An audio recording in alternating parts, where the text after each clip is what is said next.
Early voting numbers are on the rise in many parts of Texas. Most of the state's largest counties saw an increase from 2010 on the first 3 days of early voting. Tarrant County's numbers jumped more than 40%. The increases come as both parties mount intensive efforts to get out the vote. You may be surprised to learn the information campaigns are gathering on you to try to win your vote. For example, where you live may make a target for one party or the other. KXAN's Phil Prazen shows us tonight the changes now in place, making the 2014 election cycle in Texas one like never before. This is Michelle with the Republican Party of Texas. As technology advances, information becomes more readily available. There are just more tools that we can use, but the basic principles are always the same. Since the early 2000s, massive private database companies teamed up with marketing firms to collect stats like someone's race or their job. Campaigns tap into that to target likely voters. Data entry can be fun, it can be very tedious, but it's absolutely essential. Mary Patrick volunteers for Battleground Texas and spends a lot of her time inputting data. There's a strategy to the block walks.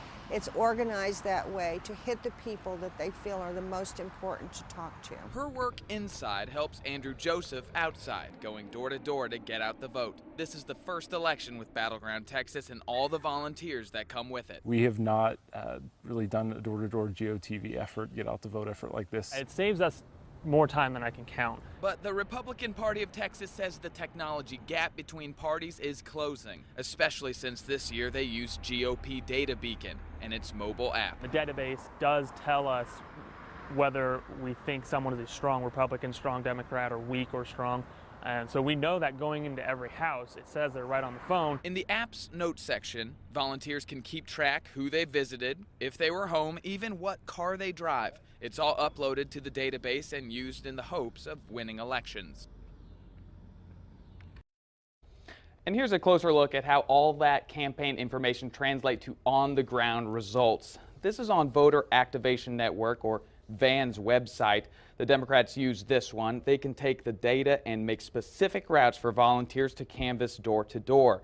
This is the tutorial in Milwaukee, but this is happening in races all over the country, including here in Central Texas with both parties. And Robert, both Republicans and Democrats are investing millions into technology and research to try and get an edge at the polls. Changing times. Phil Prazen, thanks very much.